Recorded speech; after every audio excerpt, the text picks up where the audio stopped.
My mother-in-law called me cheap and threw the engagement ring at my face, but her toxic control finally drove me to walk away forever. Before I start my disastrous story, let me give you some background first. I, 27 male, grew up in a middle-class household where financial stability wasn't just a goal, it was a necessity. My parents taught me the value of saving, and I carried that lesson into adulthood. I met Grace, 25 female, 2 years ago at a barbecue hosted by a mutual friend. I was there because my buddy Ethan wouldn't stop nagging me to get out of the house more. I wasn't expecting much, maybe a burger, a couple of awkward conversations, and heading home early. But then I saw Grace. She wasn't the loud, center of attention type. She was sitting at the edge of the yard, sketching something in a notebook. I walked over, asked what she was drawing, and we started talking. She had this calm energy that was so different from the usual look-at-me type of people I'd met before. One thing led to another, and by the end of the night, we'd exchanged numbers. We clicked, almost immediately. Grace was sweet, creative, and had this way of making the smallest things feel meaningful. She'd tell me about her favorite art projects, the way she wanted to open her own studio someday, and all these little dreams that made her eyes light up. I loved listening to her talk about it all. But early on, she brought up her mom. "She's kind of intense," Grace said one night when we were grabbing dinner. "How intense?" I asked, kind of joking but not really. Grace sighed. "She just has really strong opinions about everything. My job, my friends, my clothes. She means well though, she just wants me to do well." I didn't think much of it at the time. Everyone has family quirks, right? But when I met Linda, her mom, I realized this wasn't just some quirky mom who got a little too involved. This was a full-blown control freak. Linda was polite the first time we met, but it felt fake, like she was sizing me up. She asked about my job. I work in tech, where I went to school, and then immediately asked, "What's your long-term plan?" I'm planning to grow in my role and maybe start my own company one day," I said, trying to sound confident. She raised an eyebrow, gave Grace this look, and said, "Well, stability is important. Grace deserves someone who can provide." That rubbed me the wrong way, but I let it go. Grace seemed nervous, and I didn't want to make things awkward. As time went on, though, I started noticing how much control Linda had over Grace's life. Grace had always wanted to be an artist, but Linda had pushed her into accounting because art doesn't pay the bills. Grace hated her job, but any time she talked about quitting or pursuing art, Linda would guilt her with, "After everything I've done for you, this is how you thank me." It wasn't just her career either. Linda had opinions about everything: Grace's clothes, the food she ate, even how she wore her hair. If Grace bought a dress Linda didn't approve of, she'd make comments like, "You really think that flatters you?" What bothered me the most was how Grace would just take it. She never stood up to her mom, always brushing it off like, "She's just old-fashioned," or "She doesn't mean it like that." At first, I tried to be supportive. I'd tell Grace she didn't need to let her mom control her, that she was smart and capable enough to make her own choices. Grace would nod and thank me, but nothing ever changed. The longer we dated, the more I started feeling like Linda wasn't just controlling Grace's life. She was starting to influence our relationship too. Linda had this way of making me feel like I wasn't good enough, even when she wasn't directly saying it. She'd make comments like, "It's nice that you're doing okay for yourself," or "Tech is so unpredictable, isn't it?" Grace never said anything when her mom made these comments. She'd just give me this apologetic look, like, "I know she's being a pain, but what can I do?" One time, we were at dinner with her parents, and Linda started talking about how men should always provide, and how she was lucky Grace's dad had real ambition. I could feel my face heating up, but Grace just sat there quietly, not saying a word.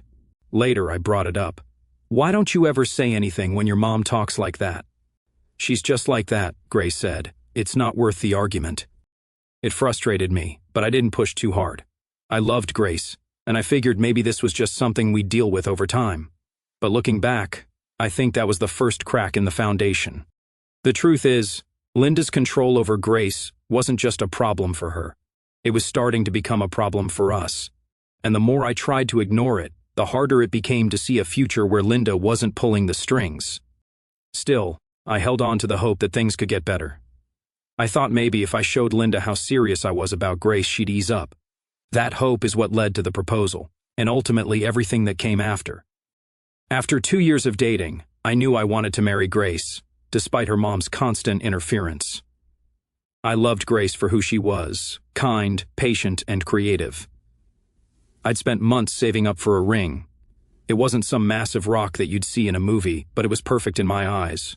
A platinum band with a beautiful diamond solitaire. It was elegant and timeless, something I knew Grace would appreciate. I planned to keep the proposal intimate. Grace had never been one for grand gestures, and I wanted the moment to feel personal and special. One Saturday afternoon, I took her to our favorite park by the river.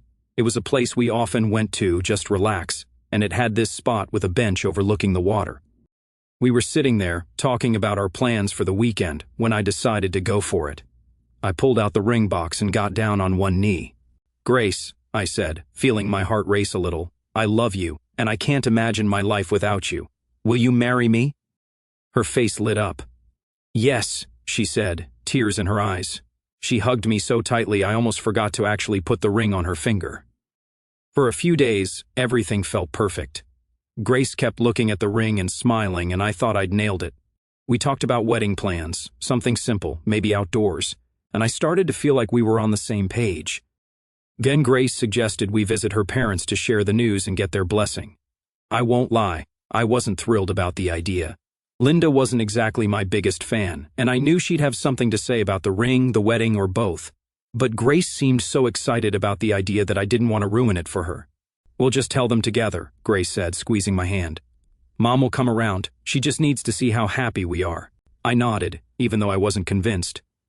When we arrived at her parents' house, Linda was sitting in the living room with her husband, Mike. Now, Mike's a quiet guy. He mostly stays out of Linda's way, which I can't really blame him for.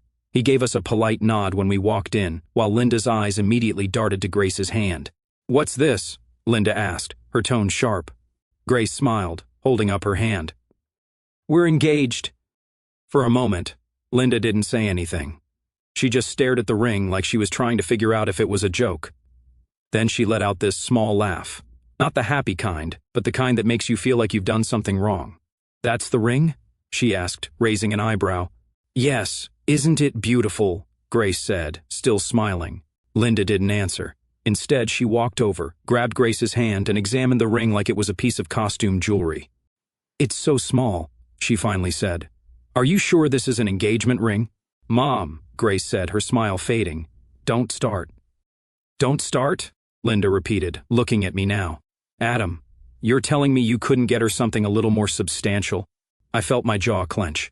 I'd expected some comments, but this felt like a straight-up attack. "I picked this ring because it's meaningful," I said, trying to stay calm. "It's elegant and within our budget. I didn't think the size of the diamond was what mattered." Linda let go of Grace's hand and crossed her arms. "An engagement ring is supposed to show how serious you are. This looks like you're cutting corners." "Mom," Grace said, her voice sharper this time. But Linda wasn't done. "I'm just saying, Grace deserves better. If you can't afford a proper ring, how are you going to afford a wedding, or a house or kids?" Mike, who'd been sitting quietly the whole time, finally spoke up. "Linda, maybe we should just congratulate them." Linda shot him a look that could freeze water. "Mike, I'm just being honest. This is our daughter's future we're talking about." I took a deep breath. I love Grace, and I want to build a life with her. I'm not going to blow all my savings on a ring when we have a future to plan for. Linda laughed again, that same condescending laugh. "That's a nice speech, Adam, but it sounds like an excuse." Before I could say anything else, she grabbed the ring off the coffee table, where Grace had set it down. "If this is the best you can do," she said, tossing it back onto the table, "then maybe you're not ready for marriage." Grace's face went pale. "Mom, stop," she said, her voice breaking. But Linda ignored her. "Grace, you need to think about this. Marriage is a serious commitment. You can't just say yes to the first guy who comes along with a cheap ring."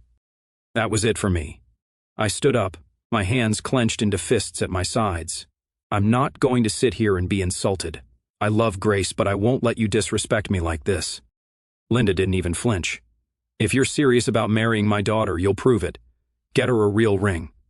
Until then, don't waste our time." I turned to Grace, hoping she'd say something, anything to back me up. But she just stood there, looking torn. "Adam, let's just go," she finally said, her voice barely above a whisper. We left. The car ride back to my apartment was completely silent. I wanted to talk about what had just happened, but I also didn't trust myself to say something I'd regret. When we got to my place, Grace finally spoke up. "I'm sorry about my mom. She's just protective." "Protective?" I repeated, my voice rising. Grace, she called the ring cheap and threw it at me. That's not protective, that's cruel. She doesn't mean it like that, Grace said, avoiding my eyes. She just has high standards. High standards? I said, shaking my head. Grace, she disrespected me in front of you and you didn't say a word. How am I supposed to deal with that for the rest of my life? Grace didn't have an answer. She just sat there, looking like she wanted to cry. And for the first time, I started wondering if love was enough to make this work. After the nightmare at Linda's house, Grace and I were in an awkward limbo. We didn't talk much about what had happened, and whenever I brought it up, she'd change the subject or say, I'll talk to her soon. Days turned into a week, and nothing had changed. Then one evening, Grace dropped a bomb on me. My mom thinks I should go stay with her for a while, she said hesitantly as we sat on the couch. I almost choked on my drink. What? Why? She just wants to talk things over, Grace said, not meeting my eyes. Talk things over? Grace, she doesn't want to talk, she wants to control you. Grace sighed, fidgeting with her hands. I know she was out of line, but she's still my mom. She says she wants to help us figure things out. Help? I said, incredulous. Grace, she thinks I'm not good enough for you. How is that helping? She's just worried about me, Grace said quietly. She doesn't want me to make a mistake. I stared at her, trying to wrap my head around it. You don't actually think this is a good idea, do you? Grace hesitated. I don't know. Maybe it'll calm her down. Maybe if I spend some time with her, she'll see how much you mean to me. Or she'll use that time to convince you to leave me, I said, my frustration building. Grace didn't respond. Instead, she looked at the floor, and I could tell her mind was already made up. The next day, she packed a small bag and left for her parents' house. She said it was just for a few days, but I couldn't shake the feeling that Linda had gotten exactly what she wanted. At first, Grace texted me like everything was fine. Mom's being nice, she wrote one evening. She's not bringing up the ring or the fight. I didn't believe that for a second. Linda was many things, but letting things go wasn't one of them. Sure enough, a couple of days later, Grace's messages started to change. She was still polite, but she sounded distant. When I asked how things were going, she'd say things like, Mom's just worried about us, or she thinks we need more time to figure things out. What bothered me most wasn't just Linda's interference. It was Grace's willingness to go along with it. I knew she didn't agree with her mom deep down, but she never pushed back. It was like Linda had this invisible leash on her, and no matter how much Grace wanted to break free, she couldn't. One night, Grace called me from her parents' house. She sounded nervous, almost like she didn't want to be having the conversation. Adam, she began. Mom thinks we should slow things down. Of course she does, I said bitterly. What exactly does slow things down mean? She just thinks we rushed into the engagement, Grace said. She thinks maybe we should take some time apart and figure out if we're really ready for marriage. I felt my stomach drop. Grace, is this what you want, or is this just your mom talking? She hesitated. I don't know. I think maybe we do need some time. Things have been so stressful lately, and I don't know. Of course things are stressful, I said, trying to stay calm. Your mom's been stirring the pot since the day I proposed, and instead of shutting her down, you're doing everything she says. That's not fair, Grace said, her voice trembling. She's just trying to protect me. Protect you from what? I snapped. From being happy? From having a life outside of her control? Grace didn't respond. After a long pause, she said, I just need a little more time to think. I couldn't believe what I was hearing. Fine, I said finally. The next few days were quiet. Grace barely texted, and when she did, it was short and vague. I could feel the distance growing between us, and I knew Linda was behind it. One night, I got a call from Ethan, the same friend who'd introduced me to Grace. He'd heard about the fight from one of Grace's friends. Man, I hate to say it, Ethan said, but it sounds like her mom's trying to sabotage this whole thing. Yeah, no kidding, I said. What are you going to do? He asked. I don't know, I admitted. I love Grace, but I can't keep fighting her mom for control of our relationship. And it's not like Grace is standing up for me. Ethan was quiet for a moment. You got to figure out if Grace is really on your side, man. If she's not, then what's the point? He was right, but it wasn't that simple. I wanted to believe Grace would come around, that she'd see what her mom was doing and finally stand up to her. But the longer she stayed at her parents' house, the less I believed that would happen. A few days later, Grace called me again. I didn't respond right away. When she finally spoke, her voice was small. "I don't know if I did the right thing by taking a break. I don't know what else to do." Her words hit me harder than I expected. Grace didn't know what to do because she'd spent her whole life being told what to do. Linda had made every major decision for her, and now, when it really mattered, Grace couldn't break free. "Grace," I said, my voice softer now, "I love you, but I can't marry someone who lets their mom control their life. I need you to choose, me or her." The silence on the other end of the line was deafening. "I need time," she finally said. "Take all the time you need," I said, "but don't expect me to wait around while your mom decides how our relationship should go." We hung up, and I sat there staring at my phone, wondering if I'd just ended things for good. Deep down, though, I knew the truth. Linda had already done that. For a week after Grace told me she needed time, I hit my limit. The silence between us had stretched so long it felt like we weren't even a couple anymore. Every day that passed, I couldn't stop thinking about how Linda had completely taken over. Grace wasn't acting like the woman I fell in love with. She was acting like a puppet, and Linda was pulling the strings. Then Grace texted me, "Can we talk tonight? Mom says we should all sit down and figure this out." I stared at my phone, dumbfounded. The nerve of Linda to insert herself into a conversation that should have been between Grace and me. I fired back, "This isn't about your mom, it's about us. I'll come by, but only because I need to say my piece." That evening, I drove to her parents' house, feeling equal parts angry and defeated. I wasn't sure what I was walking into, but I knew one thing. I wasn't going to let Linda talk to me like she had before. When I arrived, Grace was waiting by the door. She looked nervous, wringing her hands like she was trying to hold herself together.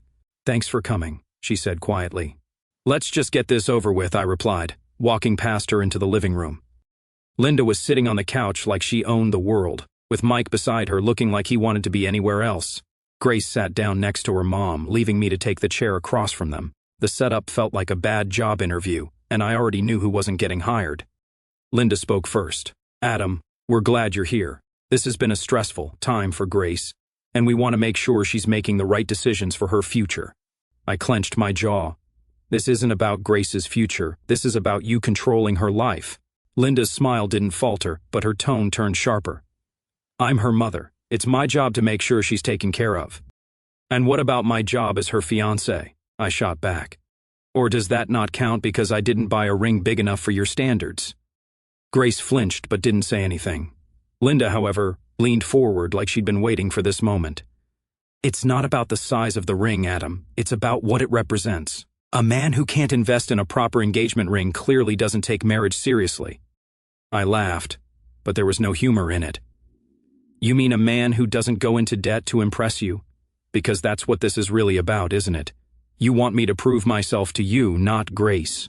Linda didn't deny it. "If you're going to marry my daughter, you have to show me that you're capable of giving her the life she deserves." "And what about what Grace wants?" I asked, turning to her. "Do you even care about that?" Grace opened her mouth to speak, but Linda cut her off.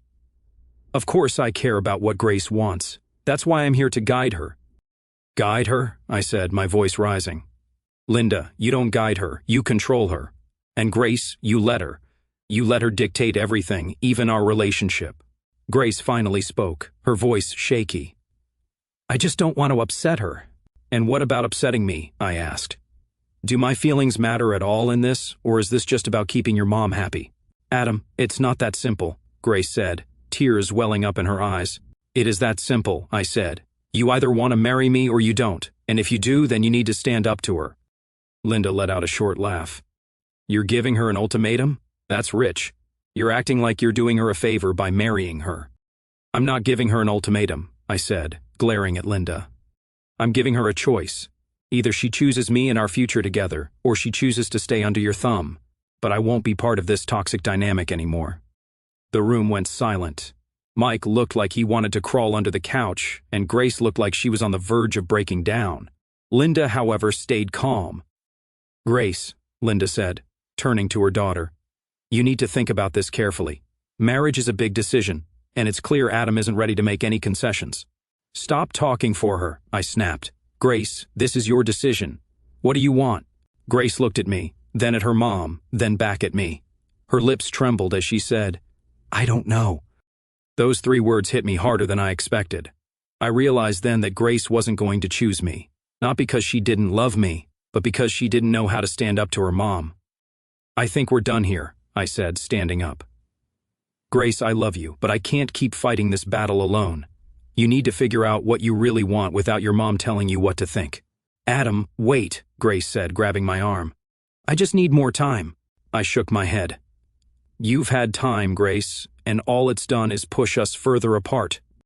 Linda stood up, her expression smug. "Well, if you're leaving, don't expect to come crawling back when you realize you've made a mistake." I turned to her, my voice steady. "The only mistake I made was thinking I could win Grace's love without your interference. I'm done playing this game, Linda. I hope one day Grace realizes how much damage you've done." I walked out without looking back. My heart was heavy, but my mind was clear. For the first time in weeks, I felt like I'd taken back control of my life. Whether Grace chose to stay under Linda's thumb or not, I knew I couldn't let myself be dragged down by her mother's toxicity any longer. The next morning, my phone started buzzing. Grace texted me a long message apologizing, but it wasn't the kind of apology I needed. It was full of excuses. "I'm sorry you felt that way, and Mom didn't mean to come off so harsh." She even wrote, "I just need time to get her to understand where we're coming from." Where we're coming from. There was no we in that room last night. It was me versus her mom, with Grace sitting on the sidelines. I didn't reply right away. Honestly, I didn't know what to say. Part of me wanted to tell her to stop trying to fix things if she wasn't willing to take a stand, but another part of me just didn't want to deal with it anymore. By the afternoon, Grace was calling. I let it ring. She left a voicemail, her voice shaky. "Adam, please call me back. I want to talk about last night. I know things got heated, but we can work through this. I know we can." Could we, though? Every time I replayed the night in my head, all I could see was her silence. I'd stood up for myself, for us, and she just sat there, letting her mom dictate the terms of our relationship. The days that followed felt like a blur. Grace kept trying to reach out, alternating between apologizing and justifying her mom's behavior. She'd text things like, "Mom just wants the best for me," or "She's always been like this, but she'll come around." But I wasn't buying it. Linda wasn't going to come around. She'd spent Grace's entire life controlling her, and Grace let her because it was easier than standing up to her. One evening, Ethan came over to check on me. He'd heard bits and pieces of what had happened from our mutual friends and wanted to get the full story. "So, you really called off the engagement?" he asked as he plopped onto my couch. "Yep," I said, handing him a beer. I couldn't do it anymore. Her mom was running the show, and Grace wasn't even trying to stop her. Ethan raised an eyebrow. "You sure Grace wasn't just caught off guard? Maybe she needed more time to figure things out." "That's the thing, though," I said, sitting across from him. "This isn't new. Her mom's been controlling her forever, and Grace just lets it happen. She doesn't push back, she doesn't even try. How am I supposed to marry someone who can't stand up for me or herself?" Ethan nodded slowly. "Yeah, that's rough, man, but you really think it's over? You guys were solid before all this. Were we, though?" I asked. Or was I just ignoring the red flags because I loved her? He didn't have an answer for that, and honestly, neither did I. A few days later, the rumors started. I got a call from a friend of mine, Sarah, who's also friends with Grace. "You know Linda's been talking about you, right?" Sarah said, her voice low like she was sharing a secret. "Of course she is," I said, rolling my eyes. "What's she saying now?" "She's telling people you're too cheap to provide for Grace, and that you embarrassed her family by walking out," Sarah said. "She's making it sound like you're some broke loser who bailed on Grace because you couldn't handle the pressure." I laughed, but it wasn't because it was funny. Of course she is. Linda can't accept that someone would actually stand up to her. She has to make me the bad guy. "Honestly, some people are seeing through it," Sarah said. "Everyone knows how controlling Linda is. But I thought you should know what's going around." "Thanks, Sarah," I said. "I appreciate it." When I hung up, I felt a mix of anger and exhaustion. Linda wasn't just ruining Grace's life, she was trying to ruin mine too. But the more I thought about, the less I cared. Let her talk. I wasn't going to waste my energy fighting a battle I'd already walked away from. A week later, Grace showed up at my apartment unannounced. When I opened the door, she looked like she'd been crying. "Can we talk?" she asked, her voice small. I stepped aside and let her in. She sat on the couch, clutching her hands in her lap like she was afraid they'd fly away. "I'm sorry," she said after a long pause. "I'm sorry for not standing up for you. I know I should have. But it's just so hard with my mom. I get that, I said, sitting across from her. But Grace, this isn't just about your mom. This is about us. I need a partner who has my back, and that night, you didn't. I know, she said, her voice breaking. I know I let you down. But I love you, Adam. I don't want to lose you. I love you too, I said, my voice soft. But love isn't enough if you're not willing to fight for us. Your mom's always going to be in the picture.